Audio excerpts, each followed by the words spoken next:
So thanks, Claire, and thanks to Ideas Matter for allowing me to do this. I don't ever write out speeches, but I've been so intimidated by the quality over the last 48 hours that I've done it, forced myself to do it. And I think what I want to do is to try and understand this new concept of psychological safety, psychological harm, and that might inform our discussion about the online safety bill and the things that are happening in the current moment. But I just want to take a moment to step back a bit and think about these terms, harm and safety and risk versus freedom, and kind of ponder on how we got here, but also what a future might be of living freedom. So, what does it mean to feel safe? And the obvious answer to that is that it might mean being protected from harm. And few of us would oppose, a building like this having safety regulations, putting in beams in places, or a dog being trained not to bite you. On the one hand, safety seems like a sensible, civilized thing that a society might be invested in engaging with and securing. It's, in many sensible instances throughout fields of, for example, science or medicine or innovation. We had, Sandy talking this morning about how you might have made a value judgment at some time previously that you wouldn't teach AI to code, for example. There are things that you might do and prevent yourself from exploring or giving enough ground to in order to judge what might physically happen in the future. There are the usual ideas come to mind, things like seatbelts, age of consent, capacity limits at concerts. These are sort of sensible, basic ideas of safety that pertain to people's physical existence in the world. But actually, more often than not, when we talk about safety these days, physical safety is it doesn't come into the conversation very much. We're really talking about safetyism, and that's different. The move from safety being a practical, physical challenge, a challenge to navigate to or from something, in becoming a virtue in and of itself. Safety has its own value, its own parameters, its own meaning. It's not linked to anything. It's not the safety doing something safely. It's being safe in and of itself. And indeed, the main way in which safety is talked about today, psychological safety, pertains to the sharing of ideas and expression of words, as you'll be very familiar now, something we've focused on a lot throughout Living Freedom. Those who are comfortable with cancel culture are okay with censorship, but quite often you might notice nobody really that comes out and vociferously says, I am a censor, I think censorship is brilliant.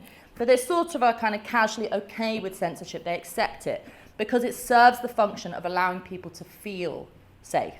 The argument goes that being exposed to a violent or oppositional idea, maybe it's racist, maybe it's sexist, perhaps it's from an old book, perhaps it's from a new politician, is akin to being literally physically burnt or assaulted. We are now at the level in which action and words are completely conflated.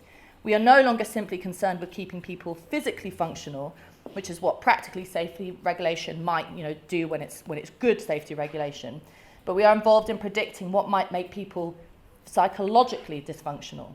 Being upset or disturbed by an idea is as dangerous and damaging as being hit on the head by falling debris in a building site.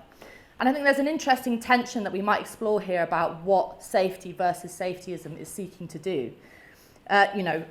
Practical safety regulation might seek to put guardrails up on a bridge to make sure that you can get from A to B in an efficient and beneficial manner. When it comes to safety of an emotional or political kind, the MO is always to prevent the act itself. Better to not try to cross that intellectual bridge in case encountering bad ideas might tip you over the edge. So, why has this happened? When did we all give up on the idea of resilience, maybe even just tacitly, and give up on the idea that it's a beneficial thing to leap out into the unknown? And maybe it's helpful to first look at the tension between safety and freedom and the way in which it was appeared differently in previous historical moments. So whereas today the state and the authorities in society, and I mean that by the authorities with a capital A, but also the management in your workplace, the senior team at your universities, are all invested in trying to control your own individual sense of safety, or at least be involved in how you shape that sense, with curtailments and freedom are more likely to be understood where previously curtailments and freedom were more likely to be understood as in protection of the safety of the status quo. So take, for example, an obvious one, but an important one, the argument against extending the vote in the early 1900s to universal suffrage often took on the language of public safety. Plebs and women being given the opportunity to access the ballot box could put the health of political life in jeopardy. It could be corrosive to not just the state, but to society, to your neighbour. Who knows what these people would do with such power? Maybe they would vote you out, maybe they would do worse. And similarly, the refusal to allow women to engage in public and political life, to be chained to the kitchen sink, was often run along the lines of corrupting public discourse because, women with our silly emotional tendencies and, our histrionic attitudes in relation to hormones would not just put into danger themselves, but the health of their society. We would change the public discourse for the worse. And it's just as a side note interesting to take a moment to reflect on how that patronising and paternalistic idea is still so incredibly prevalent. We still talk about how politics with women involved is different, it's sweeter, it's less offensive, it's more emotional, and politics with the demos involved is more dangerous, it's more unpredictable, it's more uneducated, it leads to terrible things like populism or revolution. But what has changed significantly is that the process of keeping a lid on dangers is no longer simply about maintaining a status quo, an elite with their control over the resources of society or their control over politics, or even keeping society safe from corruption or disruption. It is now almost entirely about controlling how an individual considers their sense of self, their sense of safety. And I think two things have happened. One is that we have almost completely, in almost all areas of life, given up on risk as a necessary and beneficial part of human progress. For example, when we talk about risk in terms of sexual encounters these days, which is something where I think this is happening most obviously, when I was a teenager, when you talked about risk and sex, it was primarily about pregnancy and STIs. Very practical thing about this is what happens with risk and sex.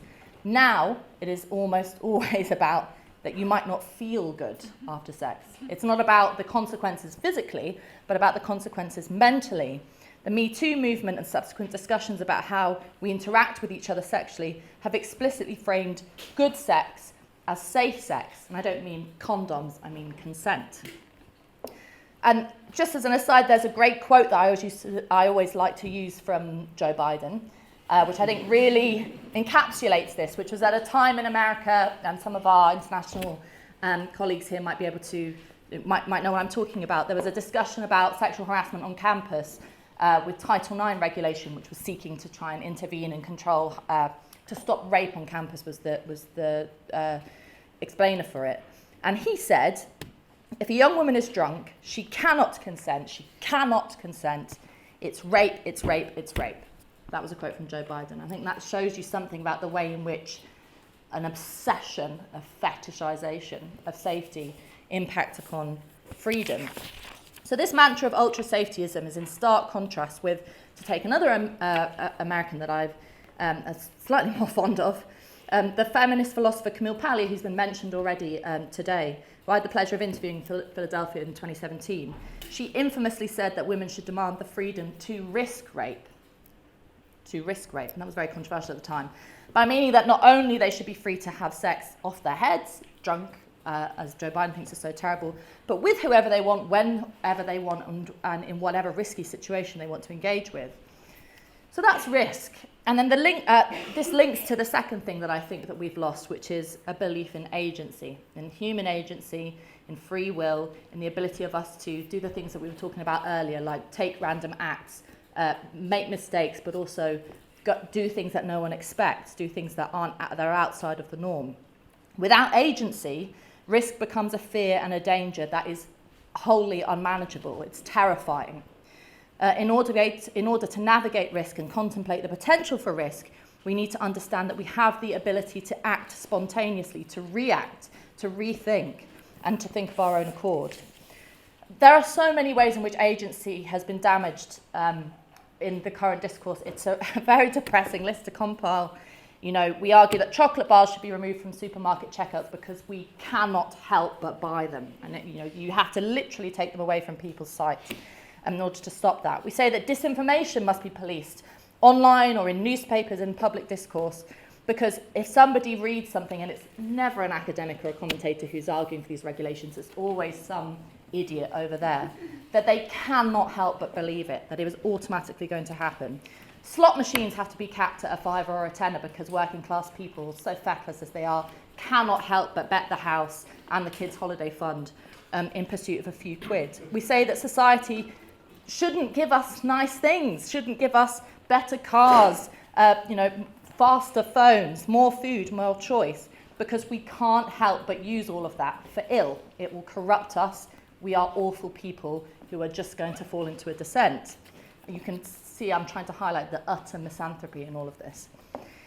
But one of the most pernicious ways in which this safetyist war and risk is having an effect, I think, and this is where I'm going to do what Joanna Williams said you should never do, is not exactly speaking as a woman, but talk about women's issues, because it's the thing that, it's my thing.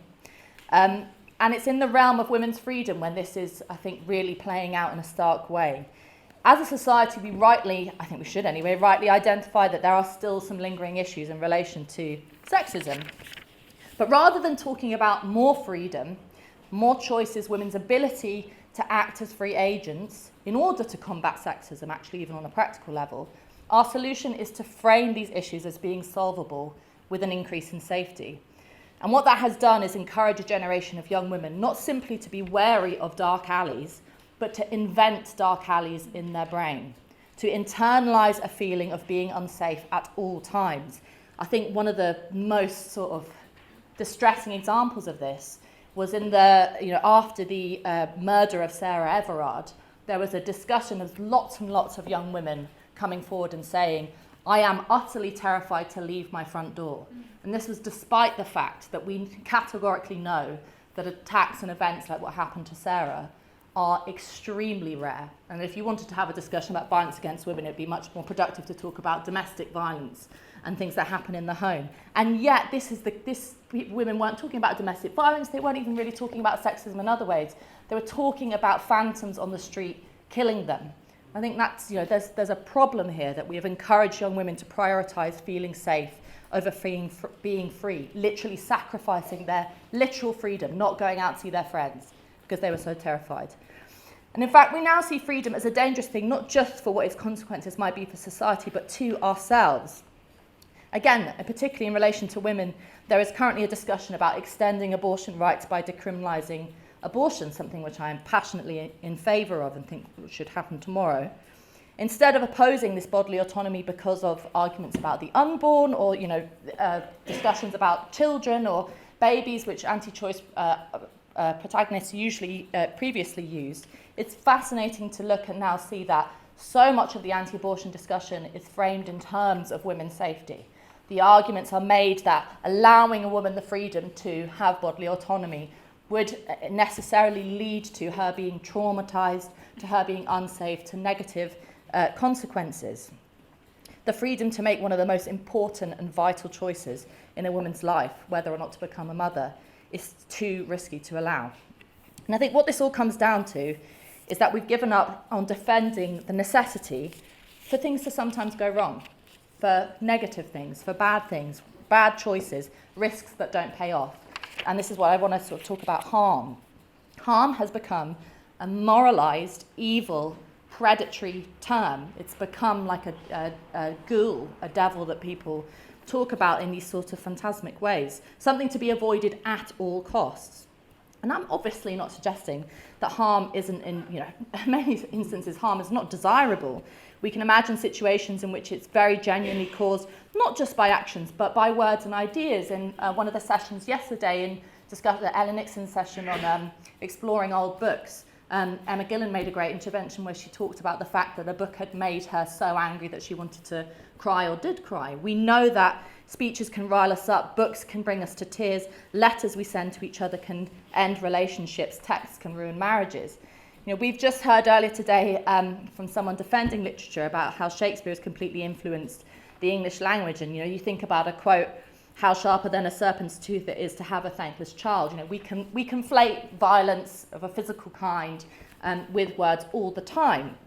But what we're missing today is a value judgment that, unlike having your head cut off or your arm blown off, recovering from harm of an emotional or physical kind, which you might suffer from encountering difficult ideas. And I don't want us to downplay the fact that people do, that actually we have to engage with the fact that people do at the moment, particularly young people, do feel genuinely harmed and aggrieved and upset to the point of quite seriousness by being faced with conflictual ideas. But that this feeling is subjective. I don't know many people who can decide how to control themselves or react in the aftermath of being stabbed, but I do know that it's possible to decide and temper and shape the way that you react to being offended. And the value judgment we are asked to make is this: which is better, safety or freedom?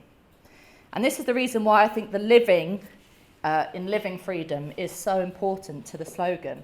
Because if you are always cushioned from risk, from harm and from danger, then you are not living, or you are living some kind of a fake existence. And I've been very negative here, that harm is necessary, that I'm not expecting you to go about your daily lives in a series of kind of self-flagellation by, I don't know, reading Mein Kampf or something. That's not what I'm advocating here. But actually I think that the reason why this is so important is the harm is necessary for all the gains, for all the pros, the positives that can come from shunning the cotton wool prison of safety.